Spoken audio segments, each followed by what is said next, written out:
Tudo bem, pessoal? Hoje comentário sobre Electric State, que é o novo filme dirigido pelos irmãos Russo, adaptado da obra base O Estado Elétrico, do Simon Stollenhag. Vou deixar o link na descrição. Eu não conhecia essa obra antes de assistir o filme, fiquei surpreso com a popularidade, fiquei surpreso também em ver um argumento, que é um argumento que pode causar muita frustração, de que a obra é tão boa que é impossível fazer algo ruim. E ainda mais quando você coloca a questão do preço desse filme. Não só é o filme mais caro da Netflix, como é um dos filmes mais caros da história do cinema, 320 milhões de dólares sem contar o marketing. E a Netflix ela demonstra orgulho de trazer isso para a discussão, de mostrar que a Netflix está comprometida em fazer blockbusters não para o cinema, mas para a sua plataforma de streaming, para criar essa sensação de grande filme-evento, o que não dá nem para começar a discutir aqui na real, seja pela base que é totalmente desconstruída ou pelas ideias soltas, completamente atiradas nessa fase decadente dos irmãos Russo, depois de Vingadores Ultimato. É impressionante, porque não era problema de dinheiro, e aqui dinheiro era o que não faltava, não era problema criativo, são sequências de projetos mal conduzidos, com uma abordagem bem fraca. O valor por si só do filme, ele geraria uma problematização extra, né, do que a Netflix gasta atualmente com o cinema e de como é difícil financiar um projeto novo, original, que não encontra suporte, apoio no mercado. Então muitos realizadores acabam desistindo e aí entra justamente no pensamento de remake, de explorar spin-off, de tentar resgatar alguma franquia, porque para o cinema isso faz mais sentido. Basta ver agora, né, a própria questão de Mickey 17, que tem um circuito que, pro geral, no cinema, ele não apresenta números ruins, só que para a perspectiva de gasto, o resultado ele acaba sendo decepcionante, de modo que a própria distribuidora antecipa o lançamento para plataformas digitais. Quando você coloca um filme na exposição da Netflix, a questão da plataforma geral, né, a visibilidade que dá, primeiro, não existe essa questão de bilheteria, não existe essa pressão para ter um sucesso comercial.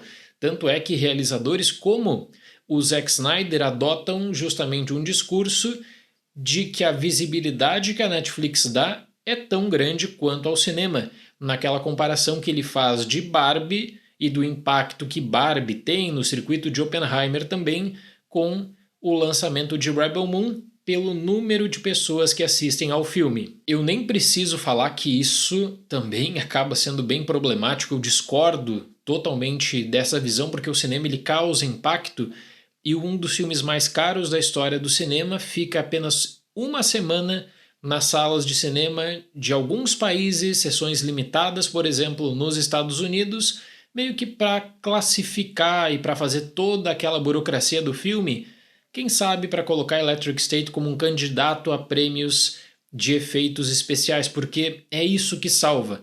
Mas mesmo assim, não dá para entender um orçamento desse tipo. Aí eu citei a questão da decadência dos irmãos Russo, né? 3 projetos em sequência fraquíssimos. Não existia limitador quando você tem uma obra consagrada. Eu penso que existe um problema muito maior quanto à leitura e o que você aproveita de uma base introspectiva, melancólica, mas que puxa pela nostalgia, que precisa funcionar por um lado para uma descoberta, que precisa trazer momentos mais intensos e que precisa trazer uma base na ficção que ela já foi tão explorada, mas tão explorada que eles nem se envergonham de puxar por referências de outros filmes, de outras produções e até mesmo tentar trazer um peso e impacto na seleção musical como um diferencial. Então eu preciso pelo menos adicionar alguma coisa positiva nesse vídeo, que aí vai ser a Insider, que é a minha grande parceira, porque nós estamos no mês de março, que é o mês do consumidor. Essa é uma boa oportunidade para você que não conhece a Insider acessar o catálogo e você que já conhece adquirir mais peças. A Tech T-Shirt que eu estou usando hoje, ela me acompanha em todas as ocasiões, não só nos vídeos e transmissões ao vivo, mas para aulas, palestras. Ela é super confortável, material ultra macio, desamassa no corpo e perfeita para o cotidiano. E pela minha experiência eu posso dizer para vocês, nas peças da Insider vocês vão encontrar conforto com funcionalidade, o que transforma o guarda-roupa. Nesse mês de março, usando o cupom DALI, você ganha 15% de desconto e somado aos descontos do site, você pode conseguir descontos de até 35%. Se você entrar no link que está na descrição, já é aplicado automaticamente no carrinho, vale a pena dar uma olhada no catálogo da Insider. Voltando à análise, nós temos aqui 2 roteiristas que já trabalharam com os irmãos Russo na fase da Marvel. O Stephen McFeely e o Christopher Marcus, eles tiveram também muita questão da notoriedade do arco que foi criado em torno de Vingadores Ultimato, que acabou se tornando para os irmãos Russo um filme que coloca eles num patamar elevado quanto à construção de universo.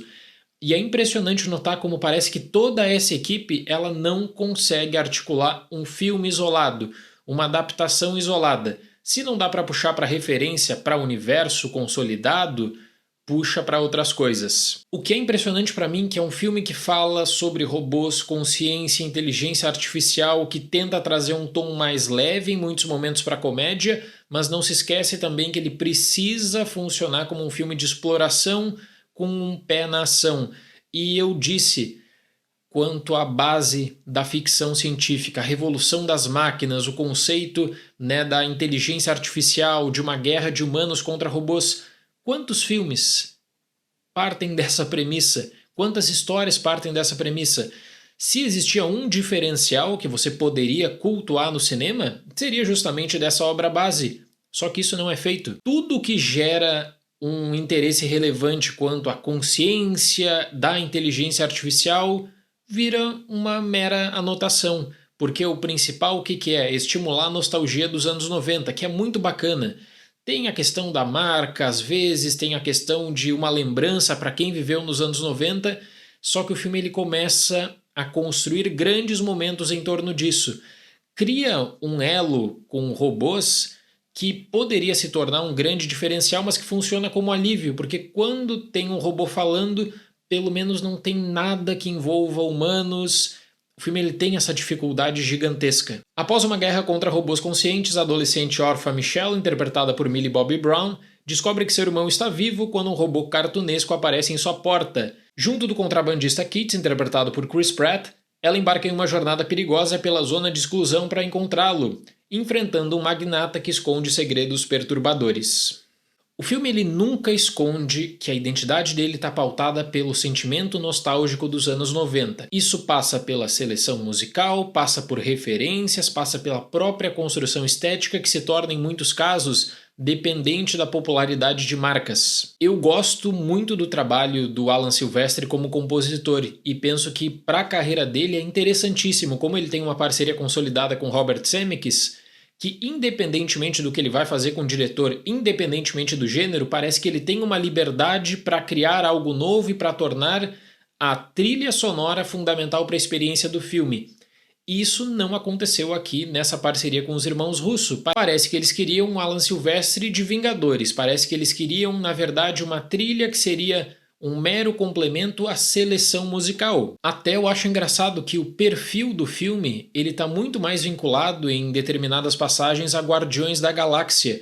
Aliás, o próprio Chris Pratt, alguém tinha que avisar para ele que Guardiões da Galáxia já ficou de lado, ele deixou a sua marca ali na franquia, só que era um projeto diferente e ele está envolvido da mesma maneira de Guardiões aqui no filme, sendo que o seu personagem também se torna, em muitos casos, a participação dele para lá de redundante. Então a identidade de Electric State o que é? É puxar pela referência do que já fez sucesso no cinema, na música, na arte, um grande momento, uma grande canção para simbolizar uma cena, e o conceito da ficção dos robôs ele nunca é explorado. Alguém vai perguntar, custou mais de 300 milhões de dólares. Qual é a diferença do filme? Olha, eles estão falando bastante do trabalho que é feito quanto aos efeitos, e tem muitas cenas que você nota realmente um cuidado maior, não é um Avatar no que diz respeito ao uso da tecnologia, mas mesmo assim, se você pegar outros longas que têm um trabalho técnico primoroso, É difícil sustentar mais de 300 milhões de dólares para uma aventura desse tipo. Então a tentativa de misturar o banal com o extraordinário numa realidade alternativa de uma revisão do que aconteceu nos anos 90, o potencial que oferecia era fantástico, até para revisar uma cronologia de acontecimentos desde a década de 1940. O filme ele tinha toda a capacidade de fazer isso. Não tem como falar assim, olha, não fizeram porque faltou dinheiro, não fizeram porque a base era ruim. Não era esse o caso. Eles ficaram limitados com uma ideia de que a personagem da Millie Bobby Brown ela precisa ser vulnerável e ao mesmo tempo precisa conduzir a narrativa e ela vai conseguir dar conta de tudo, apesar de um roteiro medíocre. Aí eu nem entro em outros nomes do elenco. Eles chamaram Stanley Tucci está preso a uma frase por vez para tentar criar algum tipo de consideração cartunesca para o vilão. Poderia funcionar em outro projeto, não funciona aqui. O maior crime de todos fizeram com o Giancarlo Esposito, que é um excelente ator, já mostrou o seu talento em vários projetos entre cinema e TV.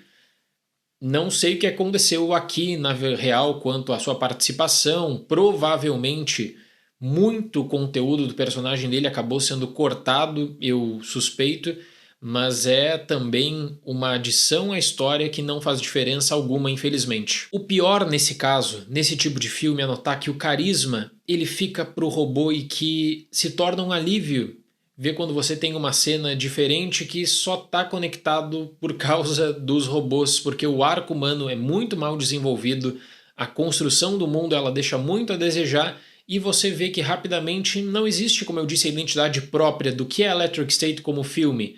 Existe uma referência de um trabalho previamente publicado que acaba sendo desconstruída para lidar com outros momentos, outras coisas já feitas no cinema e especialmente puxar muito da música. É uma baita decepção. Então para Electric State, nota 3.